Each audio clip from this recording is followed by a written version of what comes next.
Good. So, so my cameraman tells me that the last few minutes of the previous lecture were not taped, so I'll just repeat what I said, which in general relativity, the coordinates x and t are exactly arbitrary parameters around the on the motions, and the actual variables are not these, are in the metric itself, the value of the clock being a function, some of this function of the metric given by this function here, and of course you have many clocks labeled by arbitrary world lines. So let's make this concrete and go to the Hamilton Jacobi formulation of general relativity. This was worked out in 1962 by Perez, which is not Alessandro Perez, whose office is nearby, because in 62 Alejandro Perez was not doing much physics yet. So Hamilton Jacobi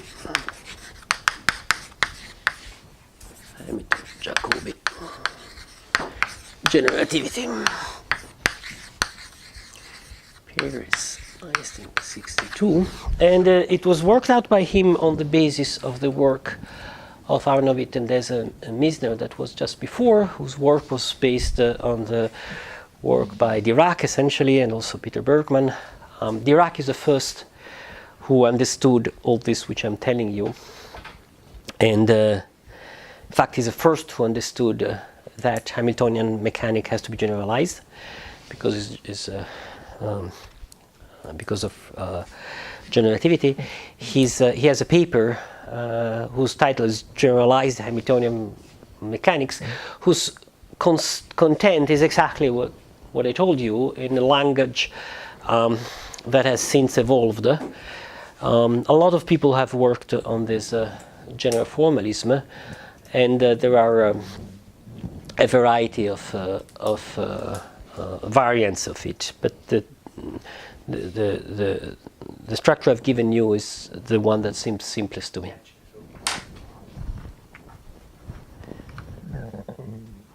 Uno, due. Problems?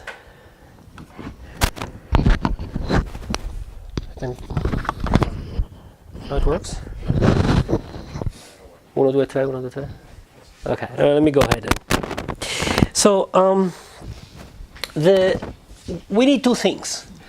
We need a extended configuration space,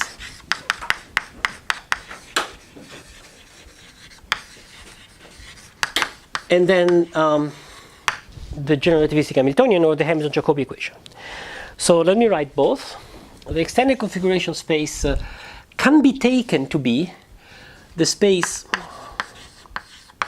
a space of three-dimensional Euclidean Riemannian matrix.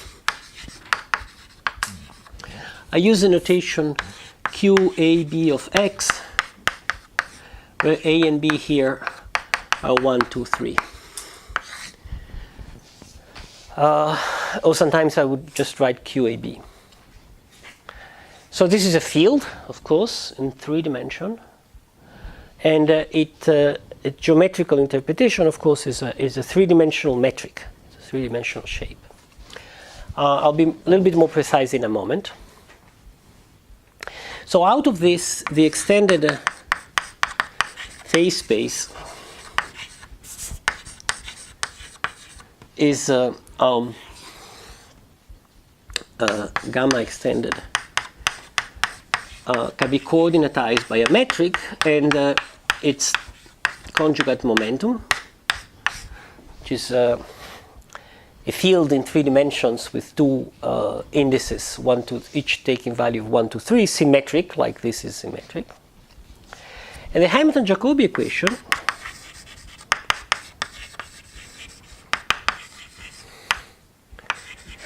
is the following. In fact, there are two, but the second is immediate. Is let me put the Newton constant g square QAB QCD minus 1/2 QAC QBD. The functional derivative of a functional on the extended configuration space, so a functional of these objects here. I also use the notation QAB simply without putting the x explicitly.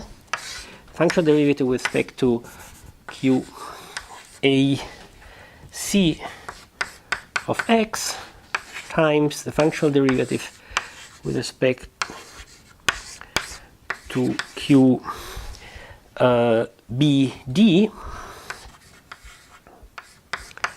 of x minus what is it? Determinant of g, which is a function of x, are the Ricci scalar of QAB, which is also a function of x. This is the three-dimensional Ricci scalar of this three metric here.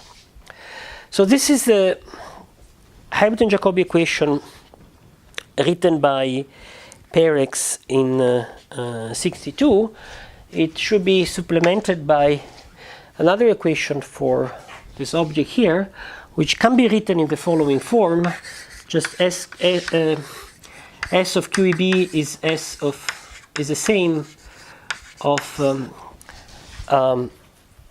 has the same value on QEB tilde if QEB tilde and QEB are related by diffeomorphism. And you know how a metric transform under diffeomorphism, right?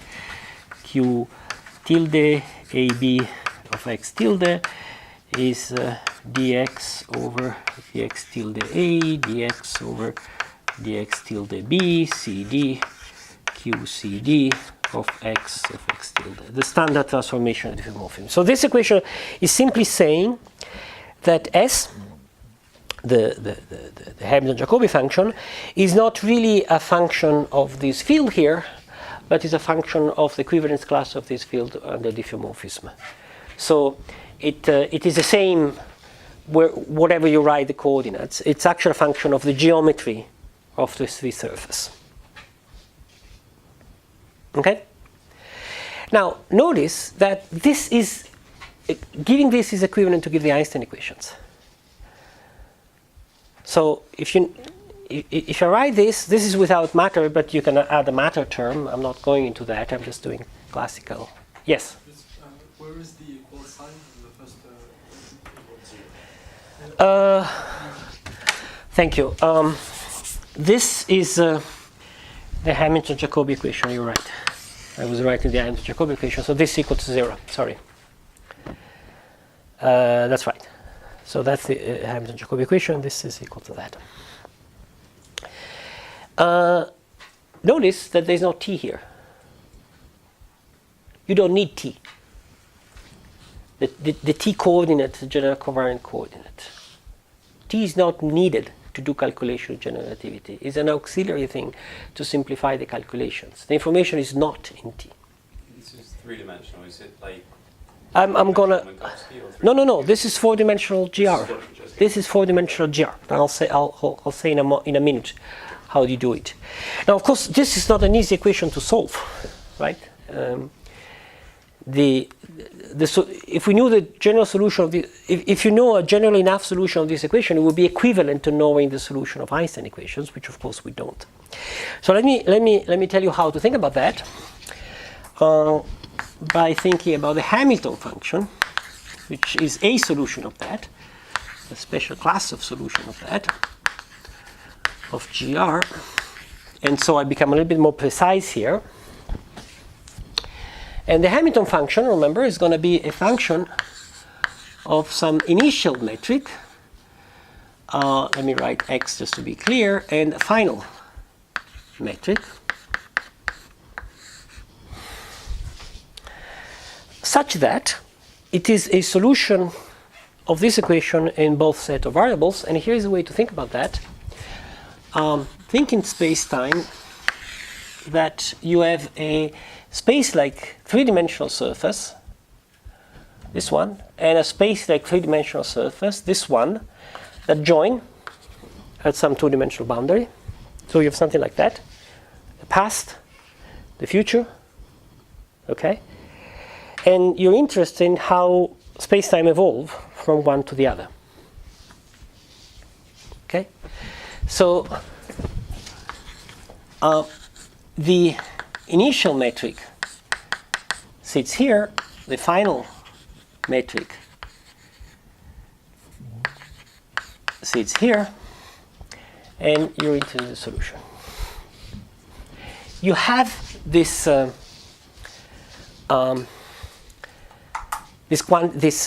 function that solves this in both sets of variables, and you can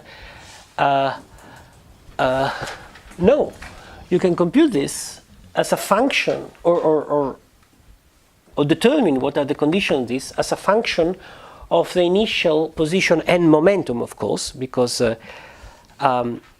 to evolve you need initial position and momentum. How you do it? Well, in the standard way. You take the functional derivative of ds over dqa initial. You put it equal to qab initial of x. When you compute this derivative here, you have an explicit function of functional of the initial metric, and let me just write that, and final metric.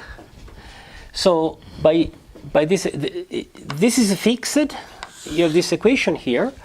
So given the initial position, given the initial momentum of the initial metric, you have a condition of the final metric. Right? You get a single final metric? No, of course, because a lot of final metrics is going to solve that. This one, and this one, and this one. Now, what is this? Well, of course, you know what it is. It is the action, square root of gr, computed on the four-dimensional metric G mu nu, which solves the Einstein equation and is bounded by this initial three-dimensional metric and this initial four-dimensional metric. So if you know the Einstein equation, if you could solve everything, you could easily compute the Hamilton Jacobi function. Given an initial metric and a final one, you compute whatever is in between. You integrate this thing here on this region R, and you have that. Vice versa, if you had that, you could compute the evolution of Q final given Q initial and P initial.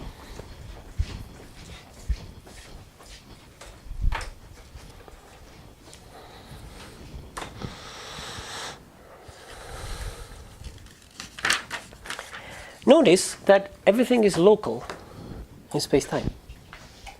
We don't need asymptotic, we don't need to go to infinity. Generativity is a local theory. It tells what happened in some region. If you have some metric here, and it's conjugate momentum here, and you can evolve, and everything is local in space-time.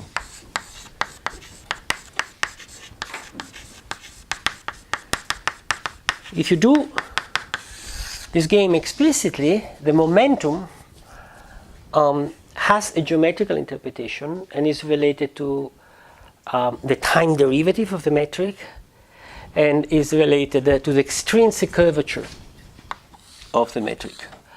The time derivative is related to the extrinsic curvature. It's pretty obvious to think extrinsic curvature is how the surface is curved in four-dimensional geometry.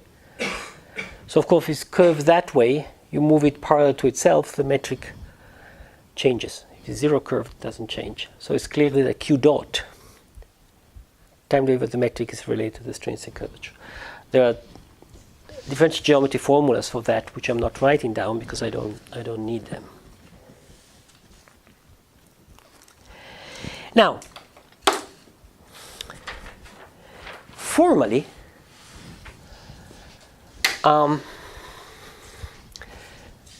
so keep this in mind. And formally,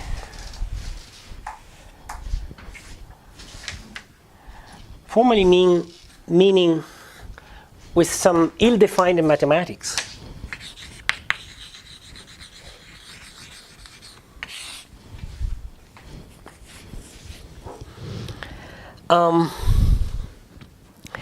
In the quantum theory,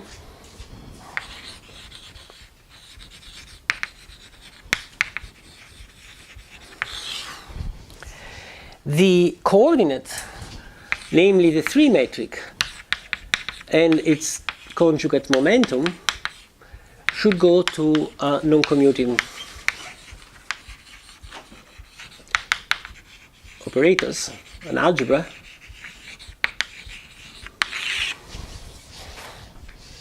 right?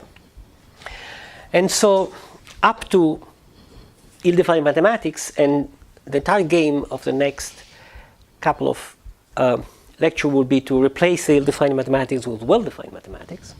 So to do this for real, so let's first do it formally, and then let's do it for real. Let's take in this non-commuting set a maximal commuting set. Let's say that is this one for simplicity. So we expect to have something like eigenstate of a 3 geometry. Let me use this notation here without the x. So this is a 3 geometry. Of course, not a metric, but a 3 geometry because of this equation here. And what we want to compute is amplitude, quantum amplitude, of going from an initial 3 geometry to a final 3 geometry. That's what we want to compute. Given an amplitude of some 3 geometry here, and maybe some matter here, we want to know the probabilities of getting to a final 3 geometry here, probably with matter here. That's what we want to compute. Now formally, this is the functional integral on 4 geometries of e to the I h bar, the Einstein-Lie reduction, the integral of square root of gr.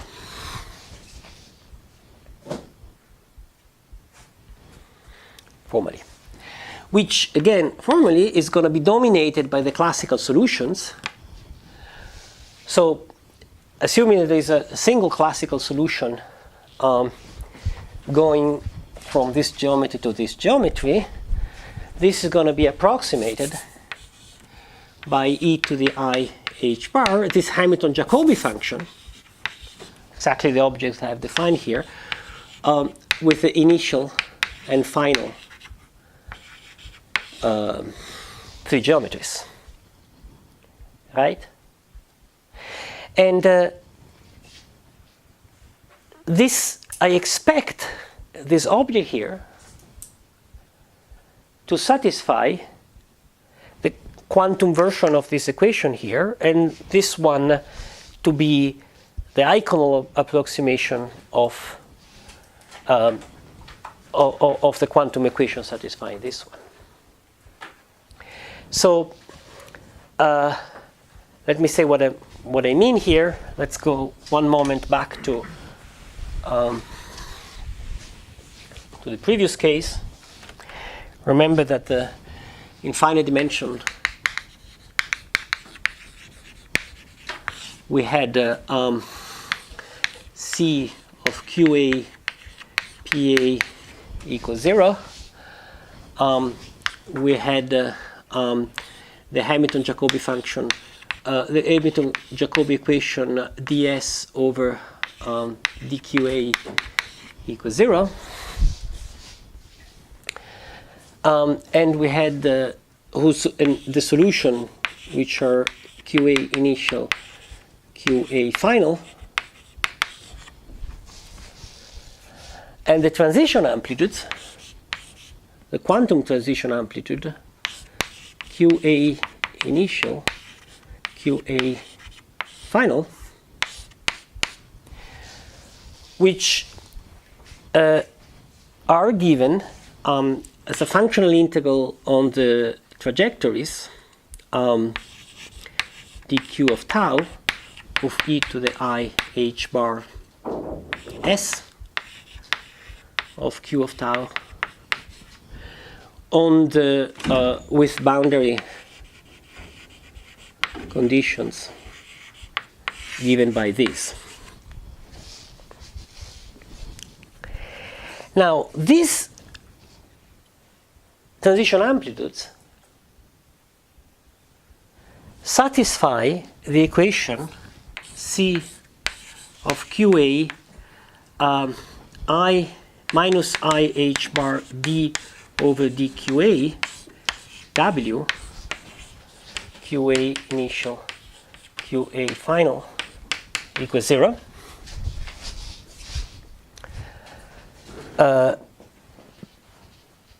Which can formally derive directly from this in both set of variables, so in both in the initial and the final variable, and this is what is generically called the Wheeler-DeWitt equation.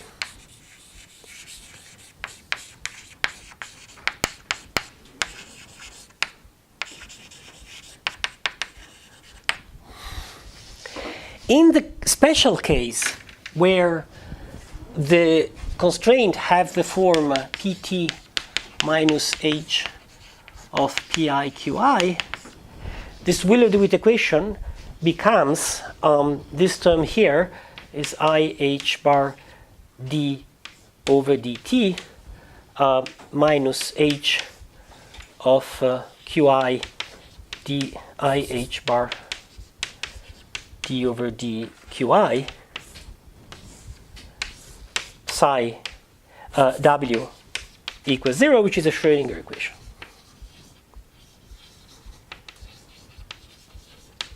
Okay? So what is a Schrödinger equation? Is a special case of the Wheeler-DeWitt equation, which is an equation satisfied by the transition amplitudes in the general covariant formalism when the relativistic Hamiltonian has the Newtonian non-relativistic form. Okay? So the Schrödinger equation is just valid for quantum mechanics when there is a Newtonian time, but we know what is its generalization, it's just this equation here. That's simple. So when people say, does quantum mechanics need to be changed to do quantum gravity? The answer is yes, a little bit. It has to be generalized in order to keep into account the fact that there is no Newtonian time. The time variable is mixed with the other one. So the quantum algebra of operator that you need is the general relativistic one, is the one with QAPA. And the dynamical equation that the amplitude satisfy is the Wheeler-DeWitt equation, the general form of the Wheeler-DeWitt equation, which reduces to the Schrödinger equation in the special case in which you can choose one particular variable, and in that particular variable the Hamiltonian has this form here. Okay? So the structure of quantum mechanics remains the same in the non-Newtonian case, but with a little bit of tweaking and a more general form of the Schrödinger equation, which is this one. So when people panic that there is no Schrödinger equation in quantum mechanics because there's no time general relativity, there's no reason to panic because this generalizes easily to this one. Okay? This is in general for all theory without Newtonian time. When you go to quantum gravity, formally, this transition amplitude satisfies this equation where the constraint, the Hamiltonian constraint of the relativistic Hamiltonian is this one.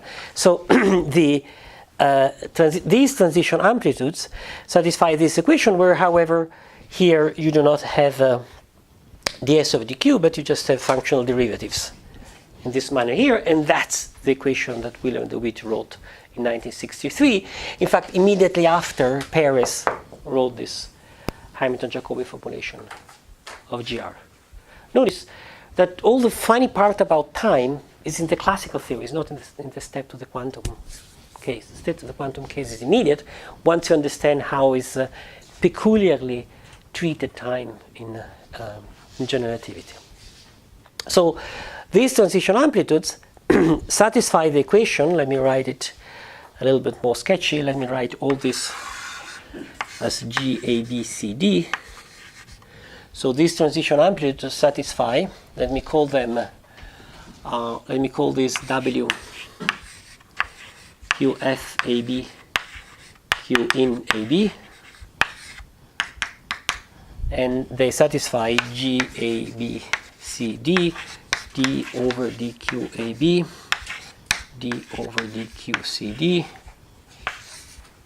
minus GR, W, QAB, QCD equals 0 in out, in fact, both in the in variable and the out variable, so I don't write this. And that's the Wheeler-DeWitt equation, 1964 or something like that. Sometimes people in quantum mechanics discuss if there exists or not an operator for time. It seems that with this formulation of quantum mechanics, it's pretty obvious that time is on the same level as the x, and so there should exist also a time operator just as there. Yeah, of course. Yeah, there is an operator for time. Of course,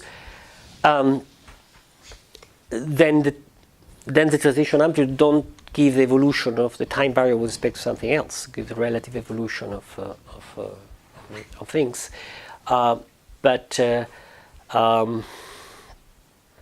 priori there is nothing that forbids this operator to exist. In fact, one can use this general language to do a free particle and show that everything is well defined and everything function.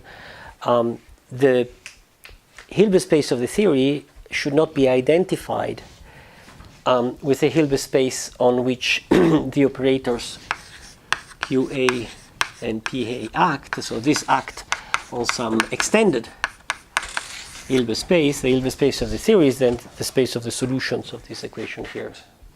The usual Hilbert space is smaller because there's this equation here. However, it seems that in the axioms, the Born rule gives a strong importance for the interpretation of probability and time. So, what becomes the Born rule? Oh, very good, very good, very good. Remember, that's why I did all the discussion at the beginning. Time means different things.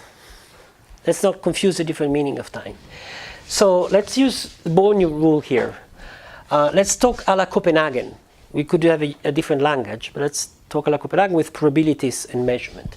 You measure something here, okay, and out of your measurement you detect that the state is this one. Then you have a probability distribution from the various state this one, the probability distribution given by the model square of these amplitudes here. If you measure something here, you're going to project on this one of the eigenstates of what you measure. If you want to think in terms of Copenhagen quantum mechanics. So you see that you have a before, a later, an interaction, and time in this sense is there all the time. But you don't need a t variable for doing that. What you need is initial variable and final variables. So there is an order. What is not is a specific one of the variables here chosen as the one needed for tracking time. Remember Aristotle's definition of time. It's a number of change. If you choose one of these variables, you can use it for tracking time, but you can choose any one. Which how we're doing with time, which takes me, I want to conclude this, but takes me for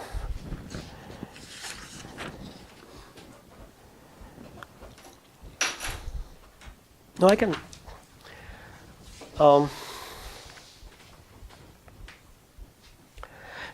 since you ask this, let me open a parenthesis on this, because this is a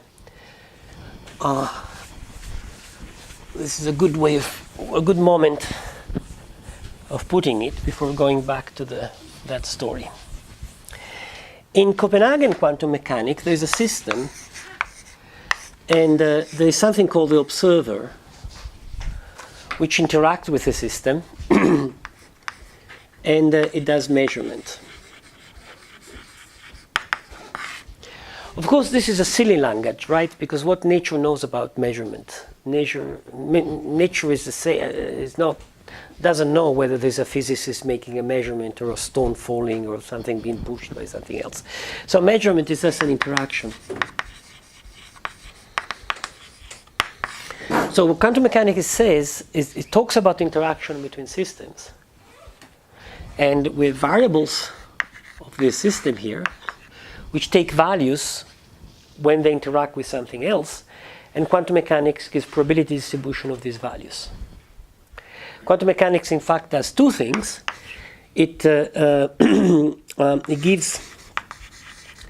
the possible values that variable can take, and this is a spectra of the Q's and the P's, and it gives probabilities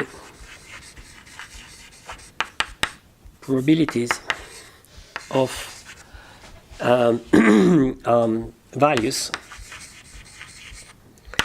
as a function of what? As a function of values measured before, so as a function of previous values that were taken by the variables. Now, this can be used in quantum gravity in this scheme. You have values here, and given some value taken here, you give a probability distribution of the value there. Which is, you think for a moment, is something spectacularly nice. Because quantum mechanics is a relation between systems which interact. General relativity is a relation between space-time regions which are contiguous to one another. So this boundary here, which is, of course is artificial, like this boundary here is artificial, but is needed to do quantum mechanics, is a boundary between how one part of the world affects another part of the world. But in quantum mechanics it's about system interacting. In quantum gravity it's about space-time region interacting with one another. And of course, the theory is smart, and it doesn't depend where you put the boundary. If you put the boundary here, this is Wigner-Friend's argument. You can put the boundary between one system and the other wherever you want, to some extent. You can move it out as you want, and the final probability are the same. So there is nothing physical about the boundary, but there is something physical about how the system affects its outside. And this in turn will affect it outside in a manner which is determined by the quantum mechanics of this one, and so on and so forth. And in quantum gravity, the beautiful thing that happens is that a system is identified with a space-time region.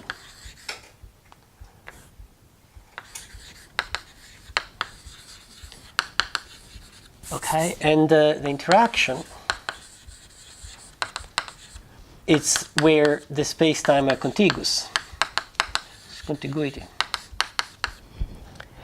Which, if you think about, is the greatest discovery of 20th century physics, is locality. To interact, you have to be next to one. You have to be near, contiguous. It's locality. And vice versa, what else is to be close, if not the fact that you can interact? So the picture here is that you can do quantum gravity or finite region of space-time, and the way they interact with one another is a quantum mechanical way in which systems interact with one another. Physics is local in this sense. You don't need asymptotic, you don't need infinity. And the standard language of quantum theory and the standard language of relativity talks to one another very well. To do that, what you need is to compute these quantities here and these operators here.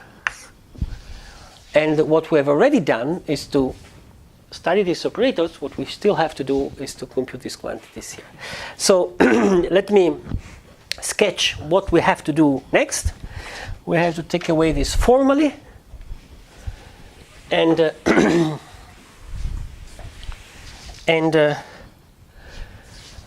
write these quantities here explicitly, perhaps in perturbation theory, perhaps order by order in some expansion. I mean, we're not going to solve the theory explicitly, but say how we have to compute them. Now, what are the conditions of this quantity and what is formally and what we have to make precise? Well, the condition of this quantity is that in the classical limit they should give GR. Right? We should define a quantum theory such that in the classical limit they should give GR. Which means that in the classical limit, when h bar is small, this should be, to first order, I h bar s of QAB in QAB out. Well, this is the Hamilton Jacobi equation of general relativity. It's a perfectly well-defined object. Right? That's what we want. So can we define quantities which are proper quantum transition amplitudes that behave in this way in the h bar going to zero limit? That's our task, and that's what I will do tomorrow. Now, to do that, of course, formally, here they are. We just do the functional integral on the 4 geometry, where on a 4 geometry bounded by regions with given initial and final metrics. But these are formal for various regions, so why they're formal? So why is this all ill-defined? Well, first of all, nobody knows how to give meaning to this integral just written out of that. This measure dg is ill-defined. So we have to do something to make it more precise. Second, the Wheeler-DeWitt equation that I wrote down, if you remember, there was a functional derivative QAB of x, QCD of x, and this product of functional derivatives is defined mathematically. This is a distribution. This can be defined cleanly as a distribution. This is a product of distribution, which is open, solve the standard problem of quantum field theory. So functional derivatives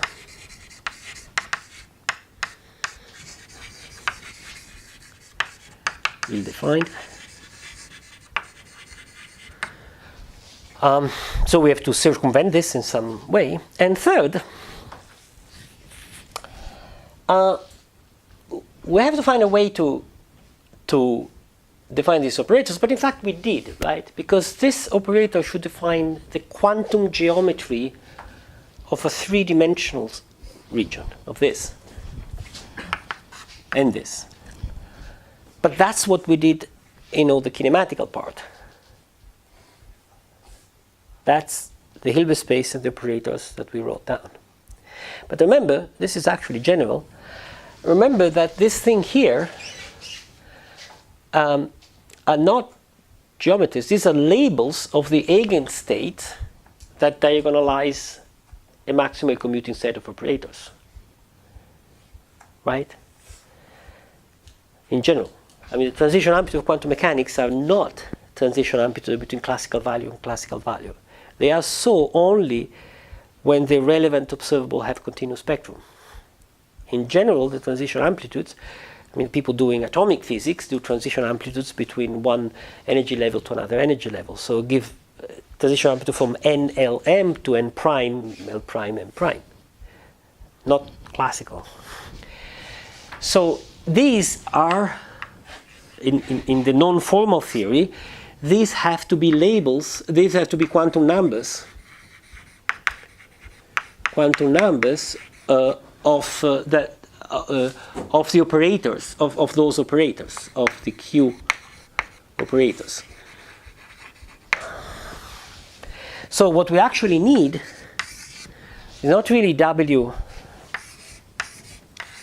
of QA initial, QA final, so QAB initial, QAB final. So not really from a classical 3 geometry to a classical 3 geometry, but from an eigenstate of the geometry here and an eigenstate of the geometry here. Because, to go back to the Copenhagen interpretation, if I measure the geometry here, I get only certain values and not others.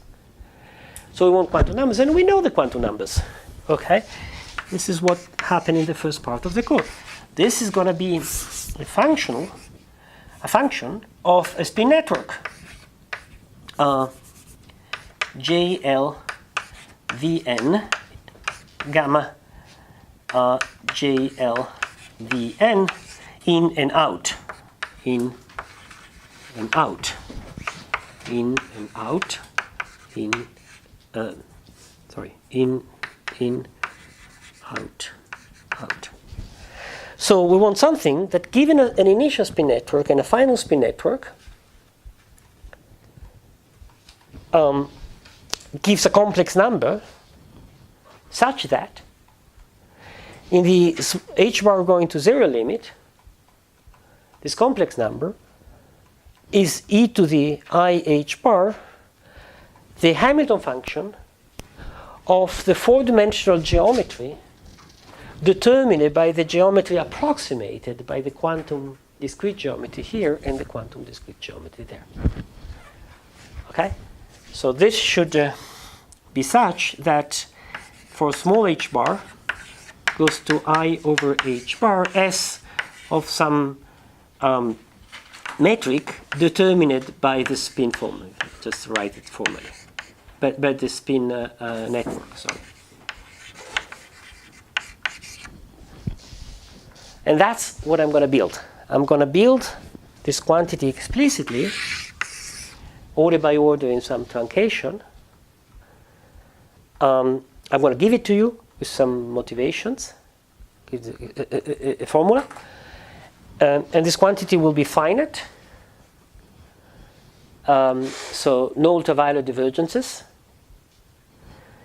And would have the property, a suitable property that is related to the action of classical GR in this way, with some caveats we will discuss.